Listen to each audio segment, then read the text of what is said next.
Християнското семейство. Отбелязваме го на 21 ноември под църковното име Въведение Богородично. Компанията на най-близките ни хора, нашите семейства. Доколко обаче познаваш традициите на този празник и знаеш ли защо се нарича именно Ден на християнското семейство? Празникът Въведение Богородично е един от 12-те големи християнски празници, почитани от православните християни и от католиците. Той поставя начало на коледните пости и на зимните празници, а в народния фолклор предсказва метеорологичното време през следващата година.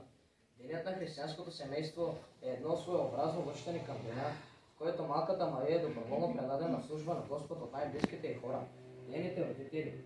Ето защо традицията повелява в деня на християнското семейство родителите да заведат своите наследници на църква, а след това да прекарат деня заедно.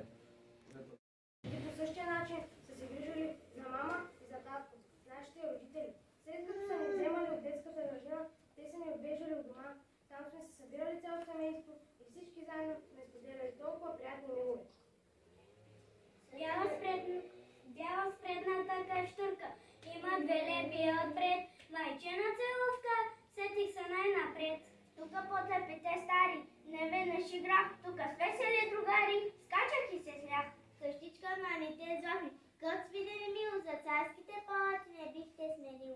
Днес е празник много мил, с него Бог ни е благословил за това. Ще му благодарим, че със семейство ни е надарил. Събрали сме се тук сега, по-християнски от дома, мама, мата, почивка, мати. А татко с фибанка носи платове и си чува смехове. После правят вкусна питка като слънцет маргаритка. Мажат я с яйце и пекат я с масълце. Всички сядаме задружни, хващаме се с ръце и се молим от сърце. Да сме здрави, да сме живи, да сме живи. Все така да сме задружни и да се помагаме в нужда. Да сме всички християн, Бог с нас да се похвали. Добротата чука на вратата и да отворим това маска, за да се седем около сърцата, да махнем лошото от нас. Аз искам ти да я познаеш, да влезе в твоето сърце, защото добрината заслужава да я потегнем нашите ръце. Семейството. За него аз се борих, да бъдем всички заедно навеки. Зато и безкрайно винаги говорих, с любов и вяра да живее всеки. През много бури минахме, през много изпитания. Имаха сил, не искаше да ни пречупи. Пътят ни беше пълен за страдания и злото драскаше душите да ни купи. Но Бог се стана милостно над мене и учи ме като първи клас, че трябва аз да седна златното семе и да го посея в градината у нас. Така ще бъдем всички щастливи от мънишкото свети, от всеки клас. Ще се радваме и ще бъдем живи, всички заедно до седмия си час.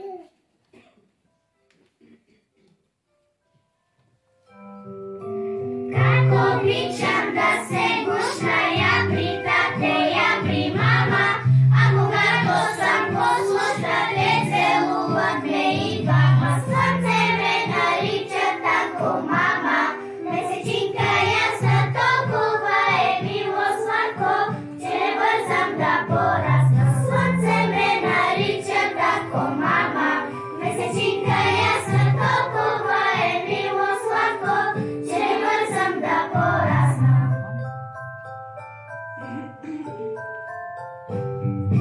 Птицата гнездото свое пази рожба, да закрие моето гнездо и кое дава ми любов и сили. Слънце ме нарича тако мама, месечинка ясна, толкова е мило сладко, че не бързам да порасна. Слънце ме нарича тако мама, месечинка ясна, толкова е мило сладко, че не бързам да порасна.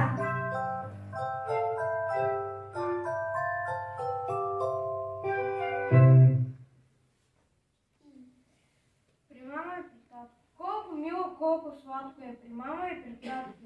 Те за нас се много трудят, те за нас от сън се будят. Щом очите си отворим, с кого ще заговорим? С нашата мама, крътка мила, с зората подранила. Тихо татко да събудим, да отиде да се труди, да печели и набави. Дрехи, обувки, здравите, кратки и писалки за дечицата си малки. Колко мило, колко сладко и при мама и при татко. Искам да стана голяма, също като мама. Аз на нея ти личам и я много я обичам. Ще съберем си всички от небес, децата от полето. Вече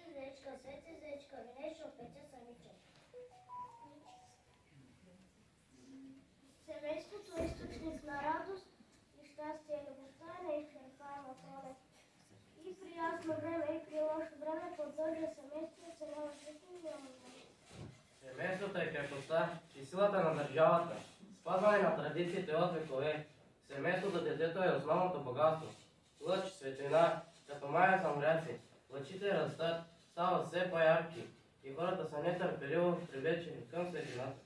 Душата на семейството става все по-богата, когато в нея цари любов и съвет, когато цари разбиране.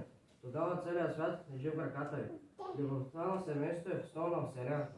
Нека Бог да пази всички семейства. Какво може да бъде по-скъпо за едно семейство? Топло посрещнато в къщата на баща ми. Те винаги те чакат с любов и погледни добре. Баща, майка и деца заедно седнали на правича трапеза. Семейството, откакто светло, семейството, откакто светло. Едно гнездо повече скрадено с магията на любовта и поет. Семейството е щастие, любов и късмет. Семейството е важно, семейството е трудно, но да живееш сам е невъзможно. Винаги бъдете заедно, грижете се за любовта. Честит празник, скъпи приятели!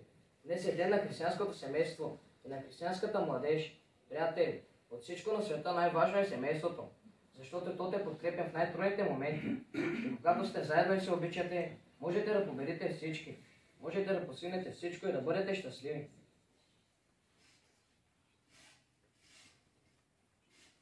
Thank you.